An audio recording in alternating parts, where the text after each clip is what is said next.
Sigamos siendo locos, madres y abuelitas de Plaza de Mayo, gentes de pluma y de palabra, exiliados de dentro y de fuera. Sigamos siendo locos argentinos. Sigamos lanzando las palomas de la verdadera patria a los cielos de nuestra tierra y de todo el mundo. ¡Queremos nuestros hijos! ¡Queremos nuestros hijos! ¡Queremos nuestros hijos! ¡Queremos nuestros hijos! En tiempos en que las manifestaciones estaban absolutamente prohibidas y habían sido desterradas de la escena política argentina, un pequeño grupo de madres desaparecidos dio un paso inesperado para el poder dictatorial. Se instaló en la Plaza de Mayo a denunciar el terrorismo de Estado. Nosotros lo que hacíamos era quedarnos en la plaza, pero realmente no teníamos cómo. Por eso empezamos a inventar cosas. Esto que de nosotros tratar de que cuando le pedían el documento a una persona, a una madre, cuando terminaba la marcha o lo que podíamos hacer pocos minutos, el policía venía y le pedía el documento a la madre más tímida, la que venía el primer día. Le sacaba el documento y claro, esa madre se moría de miedo, después no quería volver. Entonces un día dijimos, no, mira, cuando le pide el documento a uno le damos todas. Y en aquella época tenían un digicón en los autos, ¿no? La gente no sabe qué digicón ahora con todo lo fantástico que hay ahora, pero bueno, era un aparatejo y tenían que meter documento por documento. Entonces en vez de 3 minutos de quedarnos en la parada nos quedamos media hora porque el tipo tardaba un montón en pasar cada documento. Pero ya no era de una. Ya eso nos hacía cada vez más unidas, porque ya no era de una, era de varias. Entonces un día que le dimos como 300 documentos, el tipo se hartó, dijo, basta, ¿qué vamos a hacer con estas minas? No podemos. Entonces nos empezaron a llevar presos. Y sí, otra vez de a una. Y nos encerraban en una celda con un muerto, nos rigoreaban, y también decidimos ir todas presas. Cuando iba una, teníamos todas las que nos animábamos, teníamos que ir presas. Recuerdo una gran manifestación que hubo acá, se llevaron mucha gente. Y estaba Azucena esa noche también en la manifestación, en la detención de tanta gente. A mí me tocó la comisaría quinta y los servicios de inteligencia son los que tomaban declaración. Me tocó a mí primero Azucena y me dijo, él quería saber quién me mandaba, a quién buscaba y quién era mi hijo y quería información.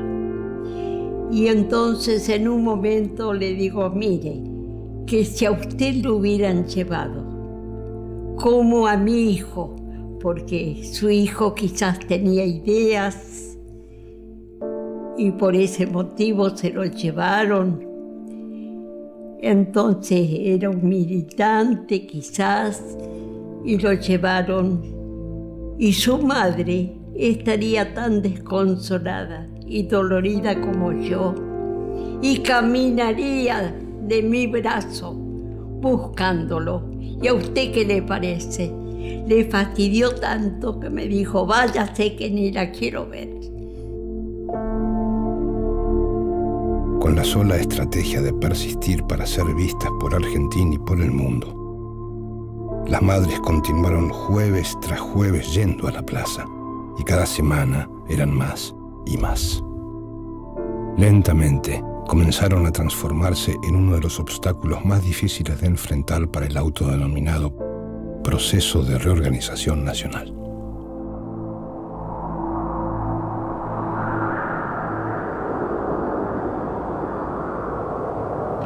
Era como todos los años en Luján, el Día de los Derechos Humanos, pero el Día del Estudiante.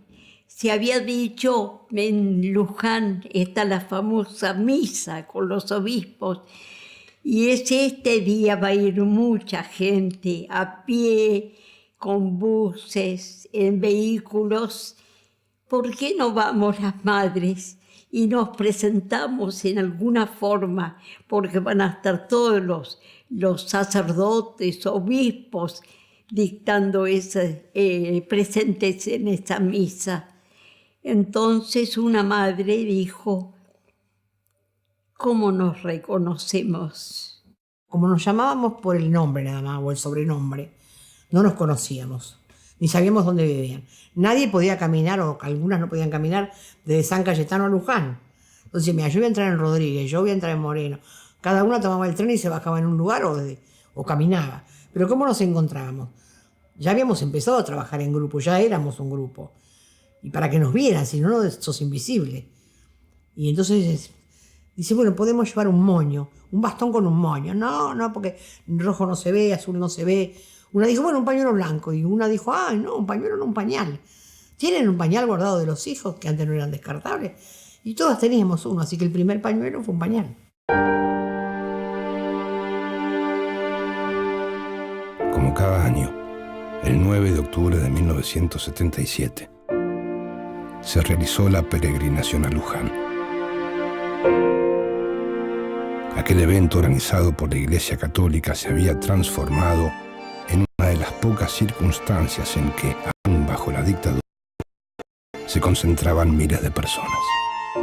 Usar un pañal a modo de pañuelo en la cabeza era la manera de reconocerse entre las madres en medio de la multitud. Y este sería el reconocido símbolo de enorme poder significante que las distinguiría para siempre. Y después de un tiempo se empezó a decir, la gente que iba por esos lugares cerca de Luján decía, esas mujeres del pañuelo blanco que gritaban por sus hijos. Porque claro, en toda la marcha de Luján se hablaba, se rezaba todo el tiempo, nada más que yo, por el Papa, por los curas, por los obispos, lo menos. Entonces nosotros empezamos a gritar, a rezar fuerte y a pedir por los desaparecidos. Y ahí no nos acompañaba nadie, pero nos tenían que escuchar.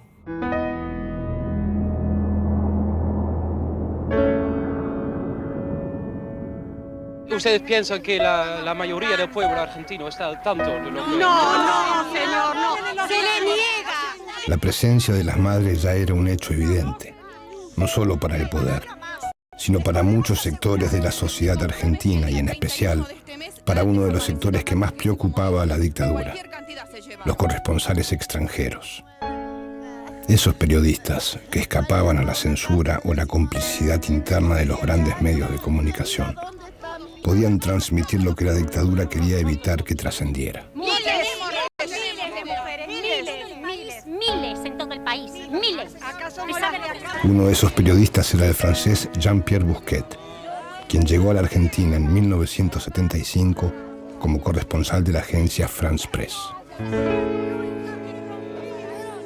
Yo hablaba mucho con los militares porque estaba acreditado ante el ejército, porque esto se hizo antes del golpe. Y tenía contactos porque era la sede donde se podía tener noticias. Y a menudo charlaba con ellos de las madres, de las locas. Ellos las llamaron locas. Y ellas se quedaron con este título. Pero hablaba con ellos y siempre me preguntaban, ¿pero por qué te interesas a estas mujeres? Y si no son nada, no, son cuentos, no existen realmente. Y yo en esto tuve siempre una postura muy sencilla. Le decía, mira, yo no sé si son nada o no, pero existen, manifiestan en Plaza de Mayo regularmente, preguntan, ¿y por qué no contestan? Bousquet no daba crédito a la respuesta de los militares, ya que había tomado contacto con decenas de familiares de desaparecidos que lo habían ido a buscar a su lugar de trabajo para contar cómo los grupos de tareas habían arrasado sus casas, llevándose secuestrados a sus hijos, que entonces estaban desaparecidos. Un coronel me dijo, pero estas mujeres son locas de mierda, para decirte cómo fue la cosa, con toda la bestialidad. Y cuando regresé de esta entrevista, encontré a algunas de las madres, les dije, bueno, miren, ellos adentro dicen que son locas. Y una me contestó, ¿somos locas? Sí, posible, probable. locas de rabia, locas de angustia por lo que está pasando con nuestros familiares. Y bueno, si son locas, quedamos con el título, somos las locas de Plaza de Mayo, pero que nos contesten. Miente. Hace 2 años que estamos así. Nosotros solamente queremos saber dónde están nuestros hijos, vivos o muertos. ¿Qué? Que muestren la cara y digan por qué. ¿Dónde están? Los debes saber dónde están. Que los liberen. ¿Por qué no nos dicen a nosotros?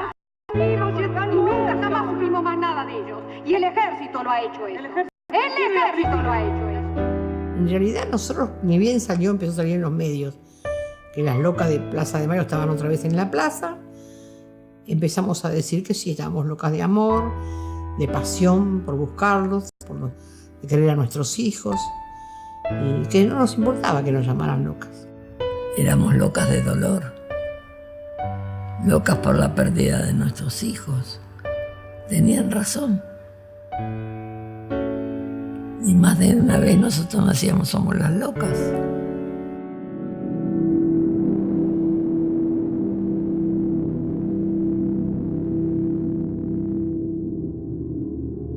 Cuando los militares comprobaron que eran estas mujeres las que estaban desbaratando el plan secreto para perpetuar la dictadura, la táctica para atacarlas cambió. Ellos, que habían montado el aparato terrorista más siniestro de la historia argentina, estaban perdiendo la lucha contra esas mujeres. ¿Cómo podía ser? Tenía que haber detrás de ellas alguna organización política considerada por ellos subversiva que las condujera. Por eso había que encontrar ese contacto. Fue esta la razón por la que el almirante Emilio Macera elaboró una estrategia de infiltración al grupo de madres y mandó al capitán Alfredo Astiz para llevarla a cabo. Nosotros lo conocíamos con el nombre de Gustavo Niño Vela. Él se había infiltrado en el movimiento de Madres de Plaza de Mayo con ese nombre. Nos dijo que tenía un hermano desaparecido. Lo único que realmente fue verdad era que residía en Mar del Plata. Este joven merodeaba a las madres, se granjeó la simpatía de las madres porque era muy simpático, muy cordial, pero a quien más hablaba era Azucena. Astiz, en cuanto vio que Azucena era la que nos movilizaba, se pegó a Azucena como una estampilla. Y la gente creía que era hijo de Azucena porque se parecía mucho. Por eso no nos cabe ninguna duda que fue el gestor de los hechos que ocurrieron, porque había identificado en Azucena una mujer de mucha fuerza. Ella era la que nos daba a nosotros ánimo, la que sabía equilibrar todos nuestros desequilibrios de esos momentos, y evidentemente con mucha astucia él la había catalogado. Lo mismo que a las otras 2 madres, eran muy decididas, eran mujeres fuertes, que nos ayudaron mucho. Y Azucena, de Mari y de Esther, que eran las 3 madres que más sabían. Azucena porque tenía una práctica política, de sindicato, de familia peronista, de ser de Vita. Esther Balestrino de Cariaga porque venía de la lucha revolucionaria de Paraguay, tanto que nosotros no sabíamos, para ella nos dijo que se llamaba Teresa. Nosotros no sabíamos cómo se llamaba, ya venía con un nombre falso. Y Mari Ponce, que trabajaba con la Iglesia del Tercer Mundo de la Iglesia de Santa Cruz. A pesar de su cercanía al movimiento, Astiz no pudo encontrar al supuesto cerebro subversivo detrás de las madres. Sencillamente, porque no existía. Es por eso por lo que la dictadura empezó a concebir un nuevo plan que golpearía en el corazón mismo del movimiento.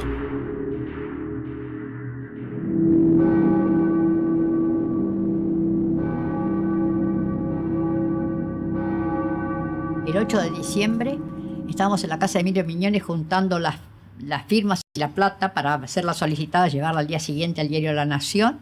Nosotras estábamos reunidas en la casa de Emilio y Chela. Iba a salir la primera solicitada con los nombres en La Nación. y nos llaman y nos dicen que en Santa Cruz ya estaba la gente que había juntado un dinero, que fuéramos a buscarlo. Entonces se levantan 3 madres, Quita Chidísimo, María del Rosario Cerruti y Ketty Newhouse, y se van. Alrededor de las 6:30 llegué al jardín de la iglesia y hablé con la señora María Ponce de Bianco y la hermana Alice Tomón en la puerta del jardín de la iglesia, que está por la calle Estados Unidos. Allí permanecí alrededor de media hora, 1 hora, hablando con ellas.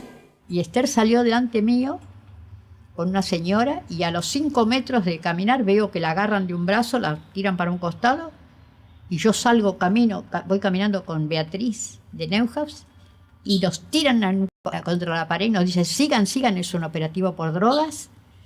Vi a la señora Cerruti que levantaba los brazos, la habían puesto contra la pared y me llamó por mi nombre, me dijo, Ketty, nos llevan. Por una fracción de segundo yo pensé que nos acercaban a nuestro domicilio, pero pude ver al girar mi vista hacia la izquierda que había un hombre armado con una pistola ametralladora, muy corpulento. A mí me dio la sensación de que habían sido golpeadas posiblemente en el estómago, porque no gritaban, solamente sentía a la señora de Cariaga que decía ¿por qué? Dijo 2 veces muy despacito. Y quedamos las 3 madres, nos agarramos del brazo y seguimos caminando hasta la esquina donde está la entrada de la iglesia. Salía toda la gente, que era una misa importante. Tomamos un taxi en Independencia. Ellas se bajaron en 11 porque se iban para Ramos Mejía. Yo seguía a la casa de Emilio Miñón a decirles lo que había pasado. Como a las 2 horas, yo no sé cuánto, vuelven, pero estaban desfiguradas, demudadas, un susto, una cara, no podían hablar. Rosario decía, se las llevaron. El golpe que se preparó para el 8 de diciembre de 1977 tenía como objetivo principal hacer desaparecer a Azucena Villaflor, Mari Ponce y Esther Balestrino de Cariaga y, como objetivo secundario, impedir la publicación de la solicitada prevista para el 10 de diciembre que exigía a la Junta Militar una respuesta sobre el paradero de los desaparecidos. Seguimos el trabajo de nombre por nombre, si estaba bien, si no estaba 2 veces. Seguimos haciéndolo. Y de pronto Azucena estaba enfrente de la mesa mío. Creo que estaba parada. Y dice, si a mí me pasa algo, ustedes siguen. ¿Me han entendido? Ustedes siguen. Nos despedimos con Azucena en Florida, en Diagonal, y ella me regala la poesía de Hagamos un trato de Benedetti. Y como ella había estado buscando para poner el documento, que a cada rato teníamos que llevar a la comisaría acá y allá, yo le compro uno de esos y nos cambiamos y decimos mañana nos vemos. Y porque ya habíamos estado discutiendo, porque yo decía, bueno, vamos a buscar a las madres, porque ya se habían llevado 2 madres el día antes de Santa Cruz. Y Azucena dice, no, ya lo están buscando otros, nosotros tenemos que hacer la solicitada sí o sí, porque ellas se las llevan por esta solicitada, dice. Nosotros cómo nos vamos a quedar en la casa. Digo, no, pero ir a buscarla, ¿hacia dónde la vas a ir a buscar? Me dice, ¿puedes dejar que ya la están buscando los abogados? Nosotros terminemos con la solicitada. Y cada vez que íbamos, primero tuvimos que cambiar la plata, después llevamos los nombres, tuvimos que volver para atrás. Y los tipos decían, si no está acá a las 8 de la noche, no sale. Y el compromiso era con un montón de gente que iba a salir, que estaba en espacio. Así que bueno, nos despedimos y a la mañana cuando Azucena va a comprar el diario para ver la solicitada, se la llevan a ella de la esquina de la casa. El día 8 a mi mamá la llaman por teléfono, habla con alguien y se pone mal. Pero yo no le di mucha bolilla. El día 9, viernes 9, fue un día raro en mi casa, fundamentalmente con mi mamá, ¿no? Se fue, se volvió a ir. La vi rara, estaba rara, tenía los ojos vidriosos, llorosos, estaba más tensa que de costumbre. Entonces le pregunté, mamá, ¿qué te pasa? Y me dijo, nada. Y le digo, mamá, no me digas nada, algo te está pasando, estás rara.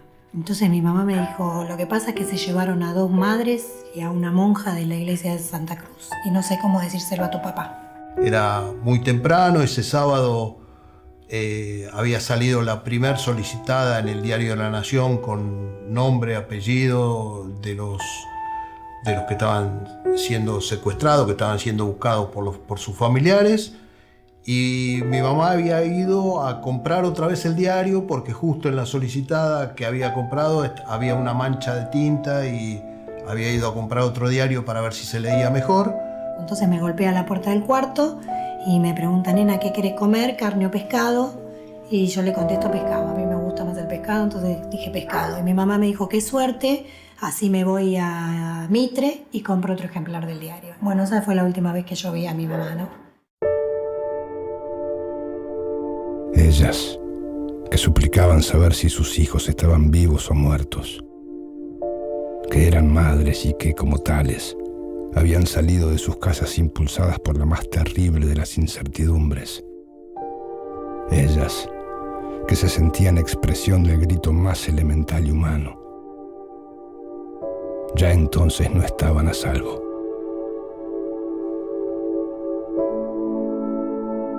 Y ahí fue un desbande. Fue un desbande porque nadie quería volver a la plaza. Al jueves siguiente nadie quería volver a la plaza. Y hubo que como volver a empezar, ¿viste? Casa por casa, madre por madre. Si ahora tenemos los hijos y las madres desaparecidos. Y pensamos enseguida, ahora vienen por nosotras. Nos preparamos. Teníamos que ganarle la batalla a ellos, ¿no? A los milicos. Y no subir a la plaza era como haber perdido. Y pensar que las compañeras habían dado la vida por esa solicitada era complicado. El jueves siguiente vamos a la plaza. Entramos 30 madres. Había muchas alrededor, familiares también que habían ido para ver qué pasaba. Pero todos se habían quedado afuera para avisar a alguien si nos llevaban, no sé yo. El miedo era terrible. Y ese primer día fueron muy pocas madres, porque vino la policía con perros, con gases, se puso en los árboles, ¿viste? Para amedrentar. Y algunas madres que venían se quedaron en las esquinas, no se animaron. Y unas pocas subimos a la plaza. ¿Cómo sería regresar a la plaza sin Azucena? ¿Qué peligros implicaría permanecer en ese lugar, a la vista de la policía que estaba al acecho? ¿Qué sentirían esta vez si las volvían a seguir? ¿Cuántas veces, al volver a sus casas, después de lo que había sucedido? Eran preguntas que surgían del miedo y del vacío. Pero el jueves 15 de diciembre, apenas 5 días después del secuestro de Azucena, 30 madres entraron en la plaza.